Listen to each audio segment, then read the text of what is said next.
Hello and welcome to another episode of the Self-Made Podcast. In this episode, I get Ryan Anderson on the show. I used to work with Ryan back in London, and he is a phenomenal personal trainer that has done a great amount of work in the one-to-one space and now has moved fully online. He's also a plant-based eater, and I wanted to get him on to talk about the pros and the cons and get an honest review of plant-based eating. So if anyone here is looking to start plant-based eating or wanted to see what all the hype is about, this is a really good impartial review of the things that you may need to consider embarking on a meat-free diet, the things that he's done to ensure that he gets himself in best shape as possible, and is it really the healthiest diet? We talk about Netflix shows like The Game Changers and how accurate these shows are they your place to really get your information about nutrition? And we also talk about the carnivore diet and things that are the opposite of what his diets are and get his opinion on them. A really interesting episode for anyone who wants to improve their knowledge of nutrition, especially if they want to go plant-based. If you enjoy the episode, please, as always, share on social media, tagging myself and Ryan Anderson. I'll put his Instagram bio in the show notes. So I'll leave you with myself and Ryan Anderson.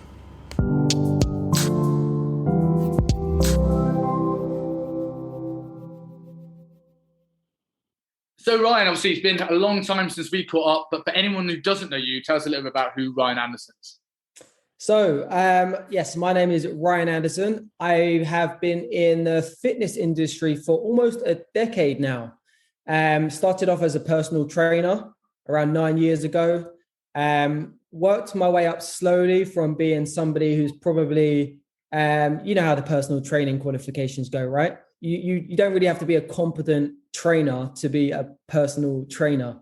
As everybody does, we slowly worked our way up. I think I've been self-employed since the start of the journey. So I had to jump straight into the business end of things and just learn on the way. It took me around I would say 4 or 5 years for me to get a solid client base, which was earning me a really good amount of money. And then once I had that personal training business, I think a year later, I got a offer from UP. So I moved into London, the big city, where I thought I could perfect my personal training service.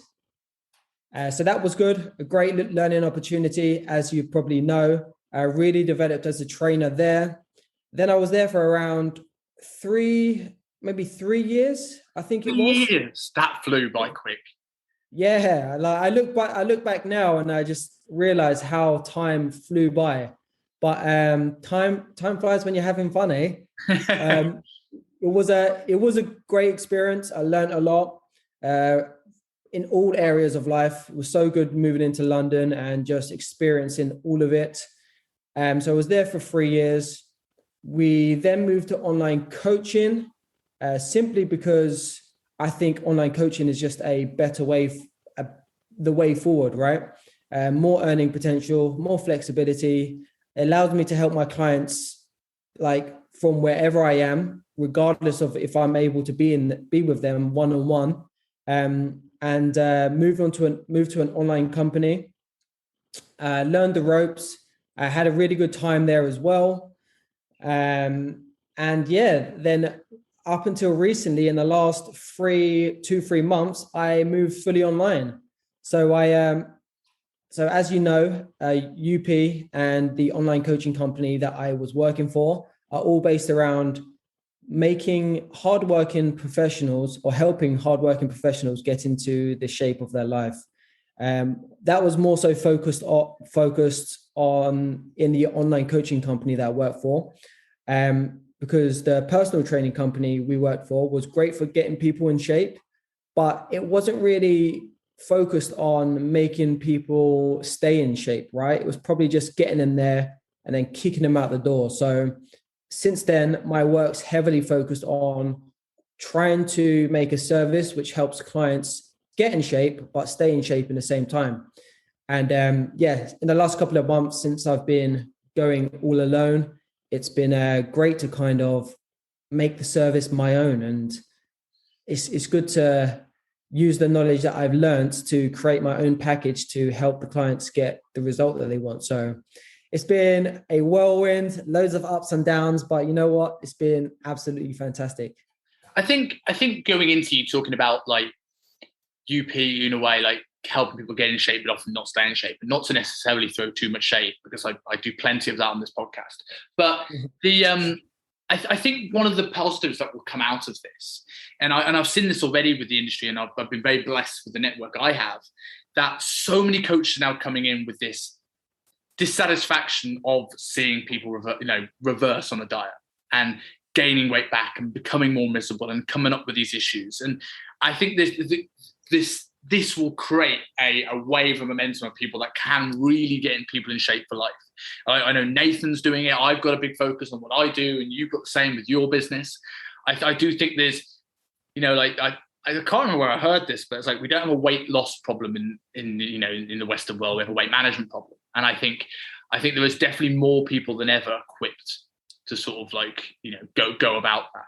You mentioned at the start of this about coming out of your personal training qualifications, which don't really pay for anything, and into the world of personal training and having to jump into the business stuff as well.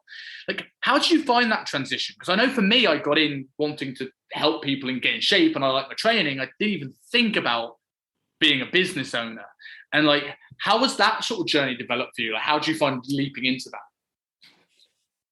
Well, first of all, I think I was just ignorant to what it actually takes to have a business which you can live off.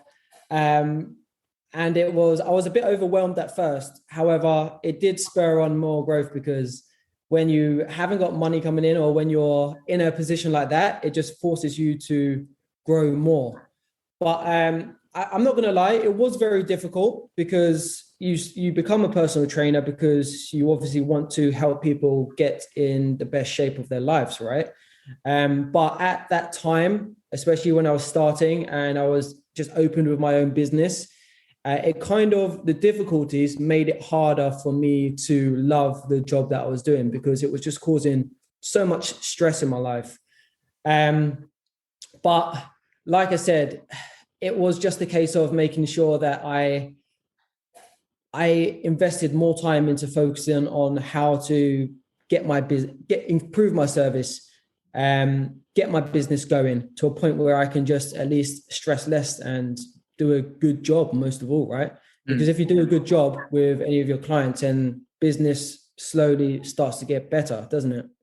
So I've had a lot of obviously coaches on the show, and like it's very interesting when so many people talk about that coming into early business, being overwhelmed by the financial side of it and struggling. And you mentioned it yourself about being stressed. And I remember days of getting up at 4 a.m. to do a class, having a big gap in the middle of the day, not making any money, walking treadmills, to finish at 9, go and do nightclub promotion, finish that on the weekends, go and become a butler in the buff for Saturday and Sunday to make my ends meet, right? And like having to do runners and taxis when you hit your overdraft limit and stuff like that. And I'm always really fascinated in what I think is a very, very difficult industry. What makes people push through that? Because there's so many people that drop off from personal training and just can't handle that.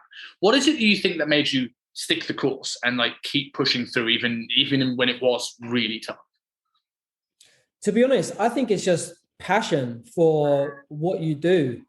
I've got so much from training. I used to be a skinny kid that was fairly uncomfortable with myself, loads of anxiety, and I just didn't like the way that I looked. And it definitely affected myself and how everything was in the world for me, I think, to a certain level.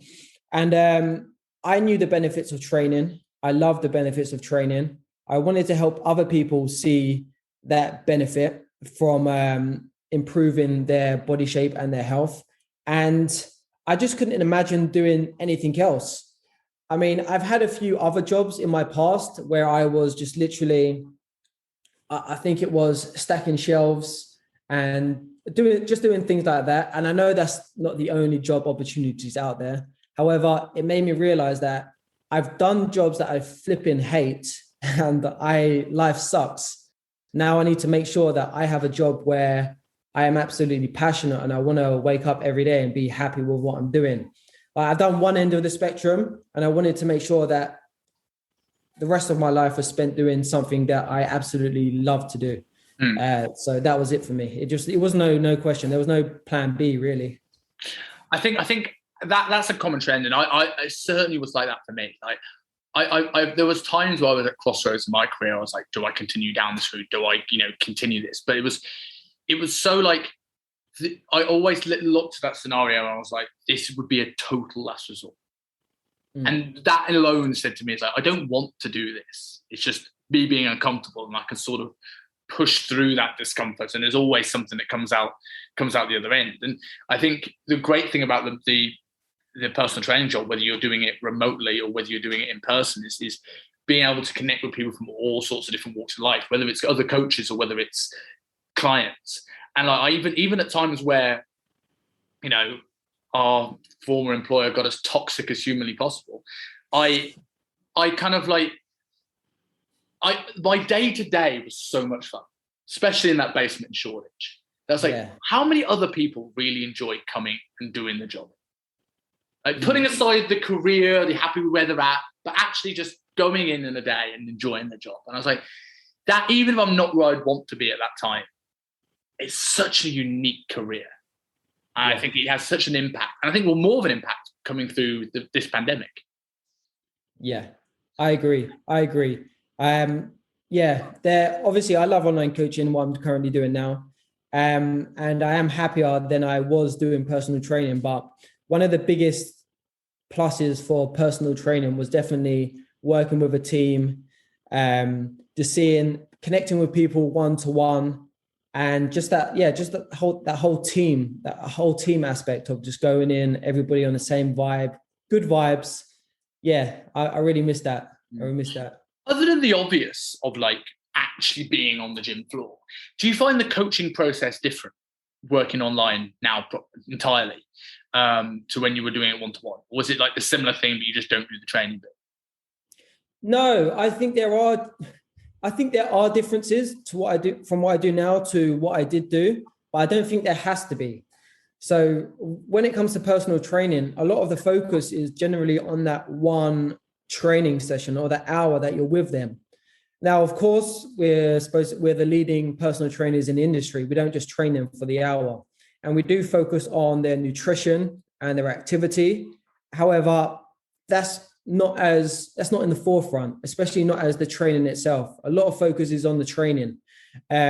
Whereas with coaches now, we're kind of like, someone mentioned it to me the other day, one of my clients, it was like, you're literally like a health consultant, because you're managing all aspects of their life, like the amount of water they drink, the food they eat, when they do their steps, you're managing their diary.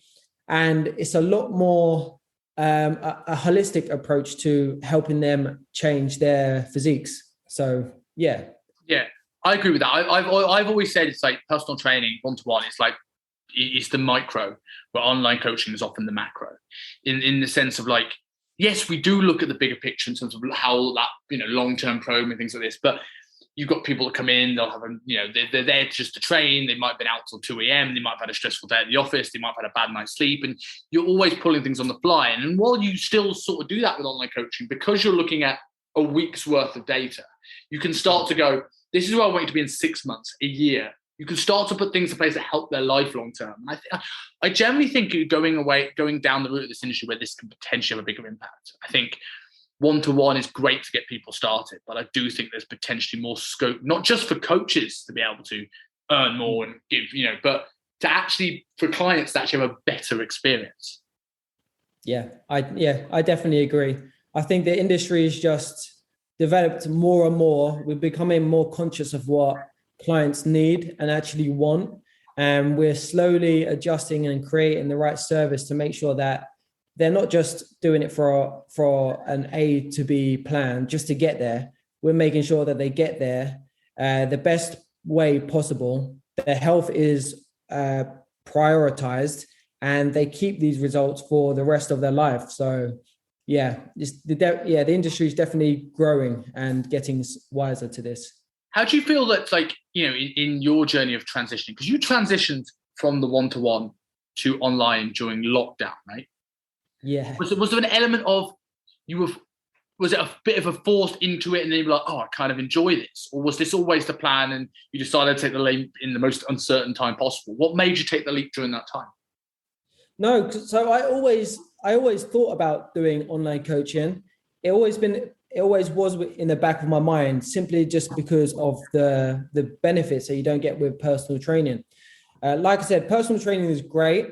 However, long term, like getting up at 5 in the morning, staying in the gym till 9 p.m. and just all of that, it can't last long term. And especially when you want to, I don't know, develop your career, like settle down with your partner, have a family. You can't be on the gym floor for those crazy hours. So I always knew that one-to-one PT was not going to be the end all be all, and I'd have to adapt. And with that, I just said with online coaching is probably the way forward for me. Yeah, it will suck that I won't be able to have a team around me, etc. But better earning potential, more flexibility. I'm able to help my clients regardless of our locations. I'm able to help more people potentially, which is amazing. So just weighing out the pros and cons, it was the way forward for me. And during the first lockdown, I was still personal training, but I was still doing Zoom calls, so one-to-one Zoom calls, which worked out pretty well. However, because I knew the next lockdown was coming and I didn't know how many lockdowns were coming after, I was like, all right, maybe this is a sign that this is not going to be the long-term solution for my career. So it's time to move on. I would have tried to sack off as many of those Zoom calls as possible. Sorry for end, like, no one contact me if they want Zoom personal training, because I hate it. And I don't think I was that bad at it, but I'm in this. I mean, I've been in this world where for so many years in high-end gyms where everything has been so optimal that me trying to create a split squat challenge where the camera cuts off their head and their feet, and I'm just like, so I just see the middle. Never again. Couldn't fucking stand it. I'm lucky here in Hong Kong that when lockdowns happen, we could still go out and train people in the park. It wasn't a full house lockdown. Nice. But even so, we're actually doing that in 40-degree heat. I'm quite surprised. I thought you would like that, only because when it comes to all areas of your coaching, you're very intricate and you know all the details to literally everything.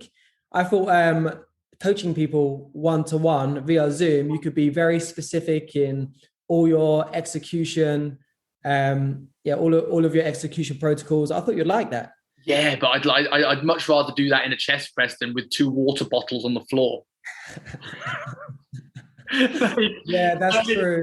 The amount of workouts I saw, people putting things in a backpack, I'm just like, oh Jesus fucking Christ! Yeah. Like, go for a run. Like the big thing I found with lockdown, the reason why like gym equipment was the most purchased thing ever, yet collected more dust than ever before. And I think there's a lot of that is down to like people trying to do like something that resembles their workouts in the gym at home with a 1 kilo dumbbell. And I'm like, if you could bench press 80 kilos for 8, doing 400 reps of floor presses isn't gonna satisfy you. Like, do something else, improve your mobility, improve your stability, improve your conditioning. Like, what can you do properly at home rather than what can you half-ass at home? Yeah, it did get ridiculous. I remember, I don't know who it was, but I saw a personal trainer online on an Instagram story training their client, and they were doing bicep curls with a can of baked beans. It was, I was just like, what is the point? The best one I ever saw, and this is a shout out to someone you'll obviously know very well, Ryan Chua. And for anyone listening who doesn't know Ryan, definitely just give him a follow on Instagram. I'm going to give some support to Ryan. He's the most mental, high energy human being you'll ever meet in your life. And the Scottish phrase would be a few sticks short of a bundle. And I remember him doing one of these UP Instagram live workouts where he was doing it with a bottle of detergent. And I come on, he goes, it's Simon, he's from London, he's from Hong Kong. And he comes up and he just goes to the camera and just lifts the lid and then carries on with his workout. It's like, what is this? Oh my God, that guy is, there's no one like Ryan Schwab, man. What a character. And I'll tell you what, though, I bet Steve still trains at City. Yeah, man. Yeah, like you said, he's a crazy one, but he was a good trainer, man. And he made his clients feel like royalty when they came into the gym. Because he said the name 400 times now. Like, he's great. Yeah, read this book of like saying someone's name will make them like you more. And then it's like, hey, Steve, how you doing, Steve? What's up, Steve? Time to go. Oh God, it's a great interlude for the podcast that anyone doesn't know Ryan, but believe me, it's in your best interest to go and find this man. I hope that he gets a blue tick in a week by all the people that listen to this. Yeah, go and follow Ryan. So, but how did you, going on back onto sort of like the transition online, how did you find it affected your own training? Because I can see this going one of two ways. Either you're sat behind a desk more, you're more sedentary, or it could be more like, well, I'm not as stressed. My recovery is better, so my training results are improved. Like, how do you find your training going? Yeah, like you just mentioned, it could go either way, really. But I think one of the things that I speak about with my clients, and one thing that we make sure we do, especially since the clients are very busy people, they're working maybe 10 hours per day, is like the importance of time management and making sure that you're making time for your non-negotiables. And I've got to be honest, when I first went on to online coaching, I kind of was just like, oh yeah, I'm like, I'll get this done whenever, I'll wake up whenever, and I'll get this all done. But that affects the amount of you could do. And my training did suffer for that. So initially my training did suffer, like I mentioned, but then it was just a case of just practicing what I preach, because the online coaching company that I worked for, there was much heavily on planning, structure, just being disciplined, keep with your non-negotiables. It was just about practicing what I preach, making sure I do the same. And if you think about it, you've got 16 hours in a day if you're sleeping for 8. And if you've got them designated to certain things, then I think the majority of people will be able to find ways to get everything done. Especially me. We're dealing with clients who own companies, are managers, very busy. And whilst we are busy as online coaches, I think we definitely have time to get the training in, get our nutrition in, as long as we plan around it. So I think it's important for everybody, right? As you're saying, like I've worked with you would assume that these crazy, big CEOs have got this crazy, amazing diary management to fit all the stuff they do. And you realize when you start working with them, they're just as chaotic as us. Mm. And I still work with people where like it always comes back to that. It's like, have you blocked this in your diary? And this is something where maybe the advantage is in the one-to-one game is because you do that by default. So like people come in, they've blocked in Monday, Wednesday, Friday at 12 or 7 because they're going to see you. Whereas now they don't just do that. And like your business, it's like, well, I'll do some check-ins and I'll do a bit of study. And then it pushes back an hour and it pushes back an hour. And then before you know it, it's 8 p.m. and these things never get done. And I suppose until you break that pattern, and this is what potentially the job of the coach is to break that pattern and go, no, you've got to put this in, otherwise it just won't happen. This is a trend that will repeat. Yeah. That's it. Yeah, go on, sorry. No, carry on. What were you going to say?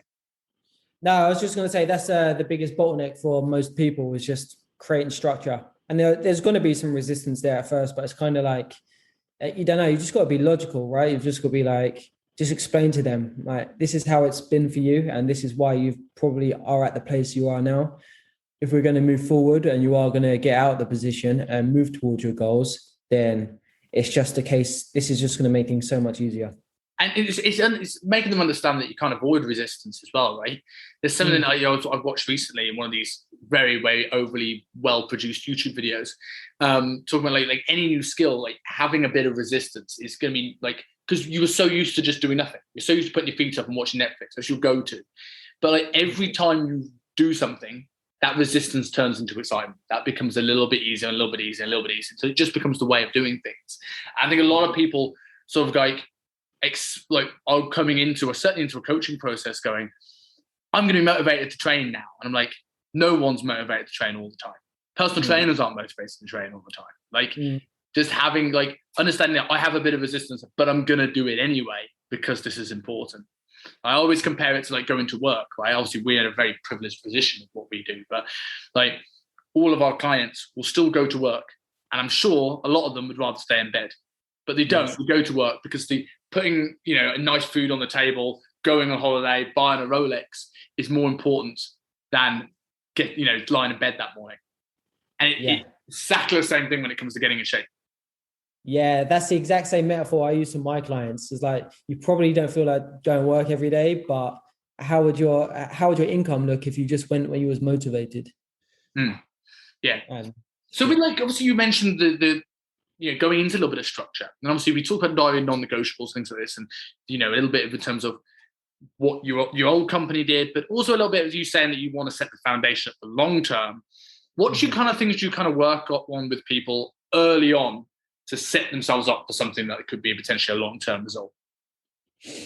Well, first of all, I just kind of see where they're at, where their current structure is, and where their lack of structure is, and kind of see where their goals are or what they want to achieve, and kind of find a midpoint to where they kind of find the easiest possible way they can transition from where they are now to some form of structure. So when it comes to nutrition, it's just about getting the basics and making sure we get breakfast, lunch, dinner in. When it comes to the actual meals itself, it's just a case of making sure we get a protein source in all of your meals, carbohydrates in certain meals, like around your training, and fats in these meals. Same with things like steps as well. It's what I do first when it comes to making sure we lay the foundations for When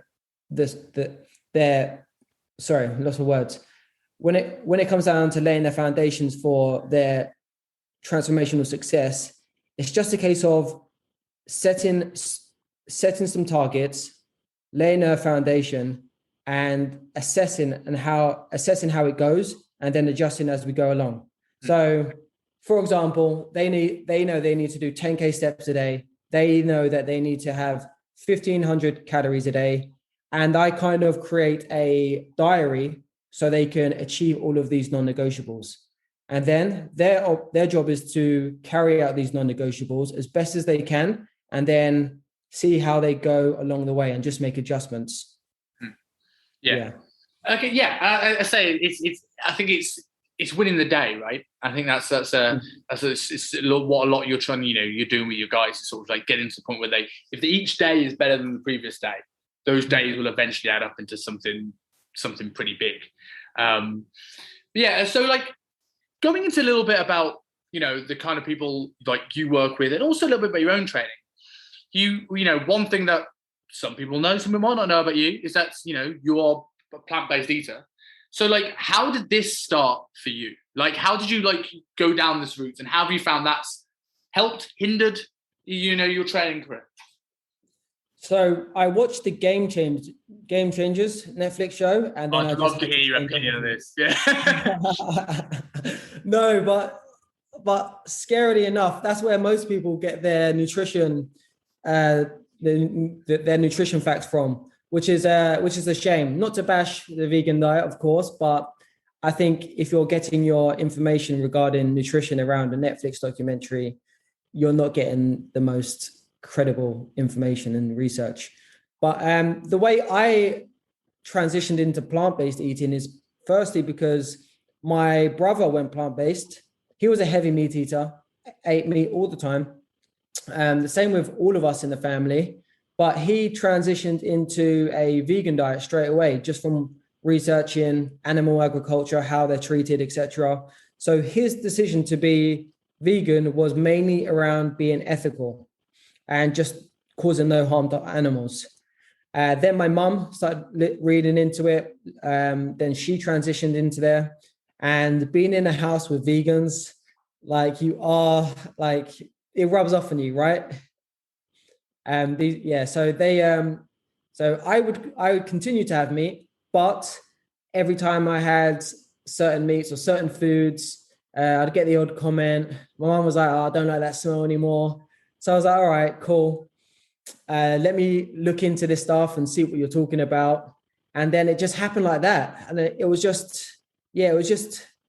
I understood why people became vegan, and when I researched about animal agriculture, it was like horrifying, especially when you see like the worst parts of it and how some of these animals are treated.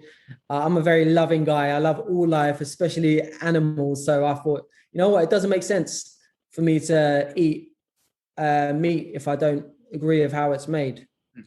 What But was your original diet like when you made that switch over? Because obviously this is, I'm assuming, pre personal trainer, bodybuilding training sort of life, I presume. no, I was actually a few years in, so 3 or 4 years in. So my diet was fairly good, as good as it was going to be back then. But I was still basing my nutrition around my training. I was eating a good amount of protein, of course, through the meats and eggs. Still getting in vegetables, like eating 3 meals a day, protein shakes, etc. So it was a fairly easy transition into the vegan diet because all I did was continue eating the same carbohydrates and fats and protein shakes, but it was just a case of switching my chicken into corn or tofu or something like that, or Linda McCartney. Mm. And to be honest, that solid foundation from actual my previous diet when I was eating meat made it easier for me to just transition because it was just a case of swap, like for like swap. Do you think it would have been harder for you to transition earlier on, like pre the personal training days? One, because maybe you didn't have the tissue to have a good amount of food to be able to have the flexibility with it, or because you wouldn't have gone into it with the same sort of diet structure. Do you feel like having a structured routine with meal plans helped make that transition quite simple? Yeah, 100%. I think I'm one of the people who have a better transition into a vegan diet. And I think that obviously there are pluses and you can be just as healthy and grow just as much as on a vegan diet. But if you go into a vegan diet not really being aware of the possible nutrient deficiencies, then your health and your progress could be hindered for sure. So with people, obviously, like you maybe listen to this who maybe are plant-based or considering going plant-based, what are some of the things that someone needs to bear in mind when in terms of wanting to optimize their health on a vegan diet? What are the, like, whether it's the nutrition deficiencies or things you need to think of? What are the big things you'd look When it comes to health, I would say there are definitely nutrients which are more present in animals that obviously they don't get on the vegan diet. So they definitely do need to prioritize getting these nutrients from other sources. One of the main ones being vitamin B12, which is present in obviously meat-based products. Omega 3s, which are obviously present in fish. Things like iron, calcium, things like carnitine. There's a few that people are not really aware of. But like I said, if you are aware of them and you can just get these nutrients from other places. But an important thing to note is that with these micronutrients, it's difficult for your body to digest. They're more difficult to digest from plant sources than they are from animal-based sources in most cases. So it does get a bit tricky. However, there are things that you can do to make sure that they are just as efficient. So when we're going into some of the solutions for people, I mean, like the big thing that people often talk about is struggling to get a lack of protein. You sort of mentioned like switching over to corn and McCartney stuff and that sort of thing. I suppose the two biggest issues that people tend to arise is like one is how do you bring those proteins up without bringing everything else up with it? You know, your residuals, your carbs, your excess fats, and ramping the calories up. And then I suppose the other thing is when you're looking at like amino acid profiles, you want to get really nerdy. Obviously, leucine being the big thing driving protein synthesis. Getting your essential amino acids in is tricky is a vegan diet, right? Because you almost have to combine things. Does it sometimes become a bit of a math thing? It's like, if I do this and this, I get everything? Or is it quite easy to, using things like protein powder, things like that, is it quite easy? Yeah, it depends where you are on the spectrum. I mean, loads of people who are vegan are very health conscious. So they try and limit the amount of processed foods that they have. So if someone's going in the vegan diet, prioritizing health, in my experience anyway, I see that most people tend not to include a lot of soy products or corn or, the man-made meats and things like that. But these kind of products like tofu, like any soy product, Linda McCartney, corn, they tend to have a really good profile in regards to all of the essential amino acids. So you can just do just as well just by replacing them. However, if you're going for like trying to be a complete, natural foods with your vegan diet, so just getting in lentils, beans, etc., rice. Yeah, one thing is that you obviously, if you have enough of these foods to get your protein up, you're going to have a lot more carbohydrates and fats in your diet. So it is more difficult. But I would say if that is your aim with a vegan diet, to be as whole foods as possible, then you do have to be a bit more diligent to get your protein from varied sources. Like, for example, beans and a rice separately don't give you a full spectrum, but together you can get a full spectrum of amino acids. So trying to get your proteins in different sources throughout the day is going to be essential. Yeah. And you mentioned something very interesting in that about that a lot of people going into a vegan or plant-based diet tend to not want to consume too much in the way of processed foods. Do you think that's a lot of the reasons why you see, like, when the game changers came out, so you mentioned that earlier on, there was a lot of a push towards this research of the vegan diet is optimal for human health and it cures all these diseases and things like this. Do you think that's some of the reasons? I'm not saying the studies are necessarily flawed. There's truth in everything. But do you think that's like when studies say people who go on a vegan diet tend to be healthier? Do you think there's a lot of it's more down to the fact that most of them cut out a lot of processed foods rather than necessarily they've gone plant-based? Yeah, I do. And I know a lot of vegans are probably not going to like me hearing this, but whilst I do think, you can be just as healthy on a normal diet than you can with a vegan diet. I do think if you're not going into the vegan diet, like knowing what to eat or knowing what to include, your health could be hindered. And I don't think a vegan diet is necessarily good for health. I think that most people who are conscious of their diet and make the decision to go vegan are those same people who are just more conscious about their health and are more likely to exercise more or be more mindful and stress less and things like that, which contribute to their, better health. Yeah, and like, if you look at the people that go vegan because they don't like meat, it's very a small percentage. Most of them have very similar backstories to you, in the sense of, unless they've watched the Game Changers and turn the life around. But if it's animal rights, they're obviously going to be more mindful. Otherwise, they probably wouldn't have gone down that wormhole and researched all this stuff anyway. So, there's obviously going to be a knock-on effects. And I think when looking, I think it's interesting touching on the Game Changers because obviously you mentioned that's not the best source of getting where your information comes from. And what was your reaction to watching that? Like truthful reaction rather than the one we gave at the start? To be honest, when I watched it, I was pretty convinced.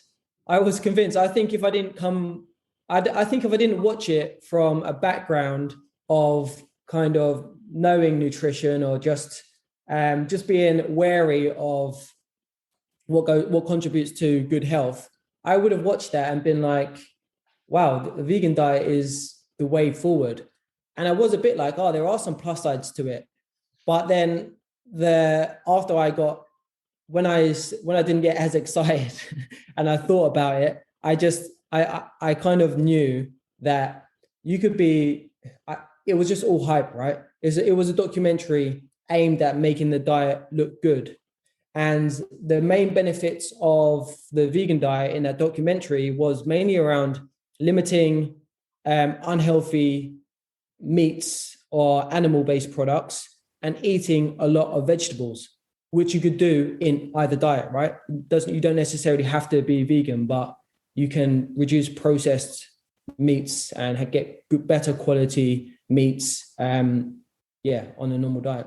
I think the word process, the term processed meat is really interesting because I hear this a lot. Like the processed term is almost thrown in there, almost to try and make you believe another argument. And in this case, in terms of in terms of the plant-based stuff. But I remember this in terms of the anti-red meat argument. Like, do you remember that time I was on the BBC and they came into UP and did some filming with me and Tom? Yeah.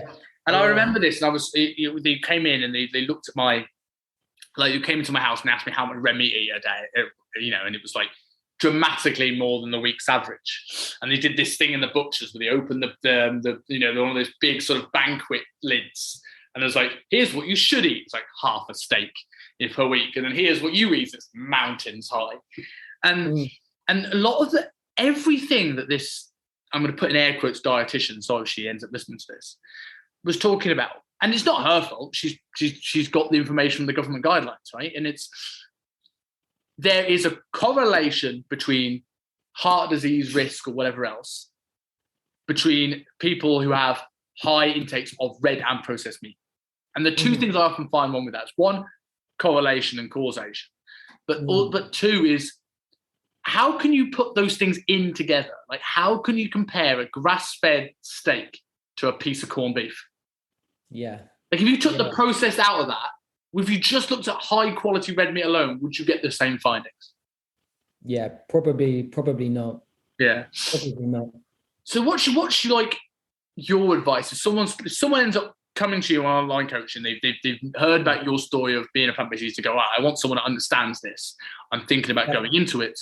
And they've seen the game changers. And that's their rationale. What would your advice be to them? My first thing I would say is, what are their reasons for being vegan or wanting to go plant-based? Because if it is purely on health, they fear for their health if they continue eating meat or animal-based products. I would honestly just enlighten them and let them know, okay, game changers is probably not the best way to get your facts from.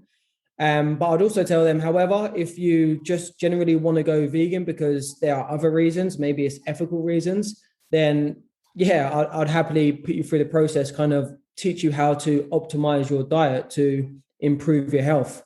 So I think I'd come of it from that angle. So if that was someone's thing, like, how would you get, like, let's say I wanted to go vegan tomorrow. I don't, but how would you start? How would you get someone started out, like the easiest way possible to transition into that? It depends, right? Where are they at with their current diet? Because like I said, in both diets, despite how you're eating or what kind of diet you're following, you can have a good, healthy diet. So if they're already coming from a place where they are eating plenty of nutritious foods, it will just be a case of making sure they're covering their bases and making sure they are able to include the foods in their vegan diet, which get them the nutrients that they do from their previous diet. One thing that I'm going to be doing soon to all clients who come in is asking them to get a blood test. I think that's the best way to kind of gauge where they're at, because you can tell people. Sorry if you can hear the dogs barking. That's all right, don't worry. Because you can start shoving loads of supplements to them and being like, take this, take this, take this, take this. But if you're not really sure where they're at, you don't really know if you're overdoing it, if you're even underdoing it when you're like providing the supplements. It's going to be the best gauge to get blood work and see where they're at exactly. Yeah, and then, I always think with B12 as well, you mentioned, being deficient B12 potentially on a plant-based diet. I've known people that have massive genetic differences looking at blood work in B vitamins. And like, I know people that eat tons of red meat and have naturally low levels of B12 and B vitamins and have to have shots. So like, there's such a genetic component to that you could like go, oh, they're plant-based, they need this, and this. And they might not. And it might just be a waste of money for them. I think, especially in the UK, like, it's so, like, with many checks, it's so easy for your clients to get blood work. that there's no real reason not to. No, I agree. You might as well. So, like, an interesting thing I wanted to sort of get your take on. So, obviously, we spoke about a little bit about the pros and cons of plant-based eating.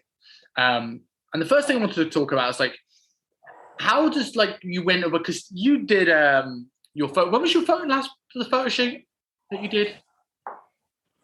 I think it was around 2 years ago now. Again, time's flown, right? But yeah, you looked ridiculously good, and you held a lot of tissue, which is, it's not necessarily something you often see when people diet with plant-based. You got some, but like, did your diet particularly change going into that shoot prep? Were there more challenges doing this plant-based? How did you find the actual process of getting in really good shape using this? Yeah, so there was definitely, I did have to make massive changes from the start of my diet to the end of my diet. From the start of my diet, when the calories are fairly high, I could include more foods which I'd ideally like. So I'd have less processed meat, and I'd have less processed meat, more variety when it comes to my food. But as I dieted down, and I obviously had to reduce the calories, it was difficult for me to include the foods that I wanted to include, but have fairly low protein, but high carbohydrates. Because obviously, as the ratio goes down and my calories go lower, it's difficult to include them. So towards the end of my diet, I was relying on the soy-based meats, or the mock meats, as they call them, the tofus and things like that, and the protein shakes, just to make sure my protein stayed high and my carbohydrates and fats stayed low. So that was the biggest transition. That was the biggest change. And I knew that it didn't really bode well for me, because I think I was compromising my health to a certain extent. It's not the end of the world, but it was only going to be 4 weeks. And if I had to just eat corn 4 times a day with loads of vegetables and a little bit of fats, then that was fine. That was fine for me. And protein shakes, of course. I had to drink a lot of those. Is this something you let, like, people who are going plant-based know when they're embarking on a diet, that they're potentially going to have more restrictions on their food than maybe somebody else, because they've already restricted their food quite considerably, and now we're about to go into a deficit? Is that something you make sure you inform people early on, because before they get a bit of a surprise that they can't have all the foods they used to like? Yeah, I think that's, I do tell them, I do let them know, but I think once we've discussed their diet when they first sign on, and they kind of understand nutrition to a certain extent, that they kind of know what's expected when the calories are going to be dropped, because they're fully aware of the protein sources, which are high protein and low carbohydrates. And they're aware that the proteins that are fairly low protein but high carbohydrates are going to be difficult to keep in the diet when their calories are low, especially when they see the protein stay high, carbs go lower, carbs go lower, carbs go lower. I think they kind of expect it.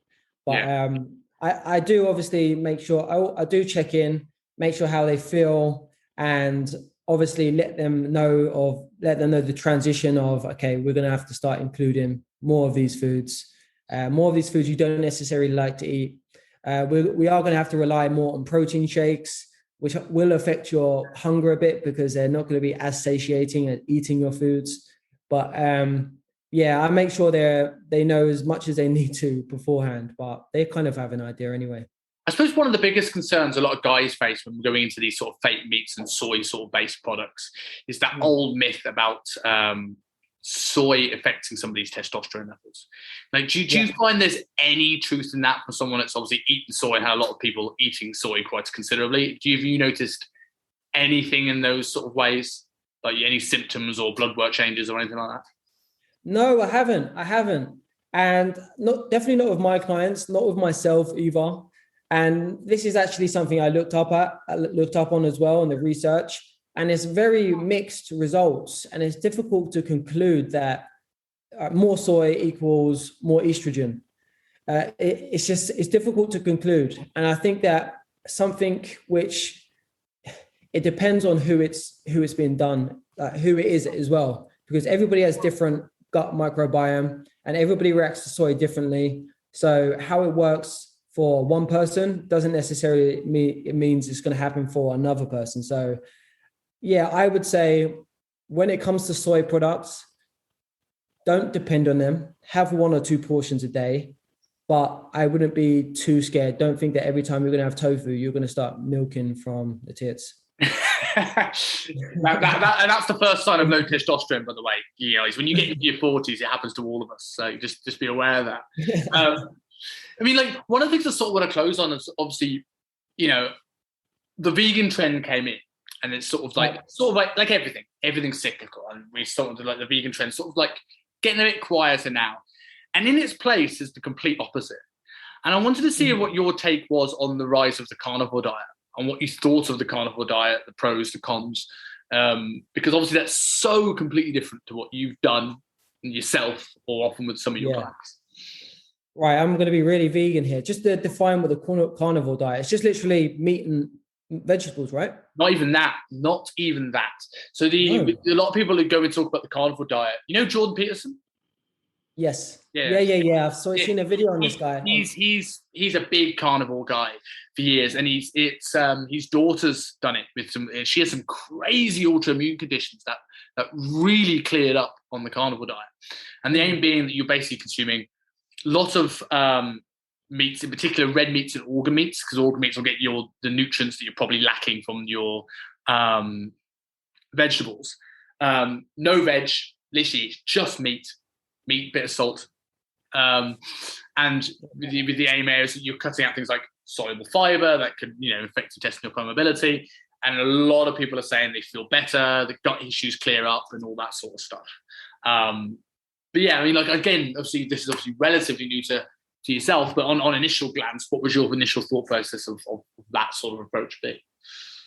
Well, initially, because I'm so health conscious anyway, and assume that vegetables and a variance of vegetables is an essential part of being healthy, I would say that it doesn't sound like the most optimal diet to improve health. But from what you're saying, that loads of people are getting benefits from it. So I think it's just a case of, if it works for people, it works for people. That's the ultimate thing. If it works for them and they're happy doing it, then go for it. If you do the carnivore diet and you're just doing it because of the trend and you're trying to force it, even though you are feeling negative from it, then it probably doesn't work for you. But I'll be interested to see to see the studies behind that, if there is, actually see how people react for it. Have you tried it? So I've not tried it for any length of time. I've like Joe Rogan quite famously did 30 days of carnivore diet, and apparently you like pretty much shit yourself for the first week, because it's basically just like people say it's like clearing out the gut. I just think it's you take all the fiber out your diet, you're gonna shit through the eye of a needle. But like he said, he felt tons better after that really horrible first couple of days. And I think, I don't know, my mind isn't made up necessarily on it. I think my thought process is like, I can see the benefits of it. It's basically an extreme elimination diet. Yeah. And a lot of people can get messed up with fiber if they have really severe gut issues. And it's like when you talk about every Netflix documentary that talks about the keto diet and how it helps kids with Alzheimer's and helps people survive cancer and things like this. There's a lot of these parasites just feed off sugar. So cutting out carbohydrates and low carbohydrate diets is like putting a plaster on a gut dysfunction. It doesn't necessarily solve it. It just temporarily, you go on a diet, your NEAT starts going down, you don't move as much. Imagine this is what your gut bacteria are doing. You don't feed them as much. All of a sudden they just start being a bit more dormant. Then all of a sudden you throw back in all those foods again after a while. So I think it can have benefit in the short term. This is just my take on it. But then I think it's like over a while, you have to work on how you're going to reintroduce some of this stuff back in. Probably starting with sort of like almost, you heard of Stan Efferding? No. So Stan Efferding, well worth looking up. He wrote a diet called the vertical diet, which I like much more. Like the vertical diet is probably like, if you're going to go into something like the carnivore diet, this is probably like stop here before going full on carnivore. Like it's basically red meat, he's basically says he's got vertical axis. The essential foods is basically red meat and rice. And then he's got his foods on a horizontal axis, which are all your vitamins and minerals. So it's not as much fiber. It's like spinach, it's oranges, a bit of fruit, and like lots of salt. And like that is like, I would say if someone has any gut issues, like start there and add carbohydrates back in and layer them back on top before going full on. But I know it's big here in Hong Kong. There's a lot of people I know in big personal training companies that are big preaching the carnivore diet. Really? Yeah. Like I hadn't heard of it until I moved here. You what, sorry? I hadn't heard of it until I moved here. But I think there's a lot of short-term studies, but nothing long-term, which I think is the biggest concern.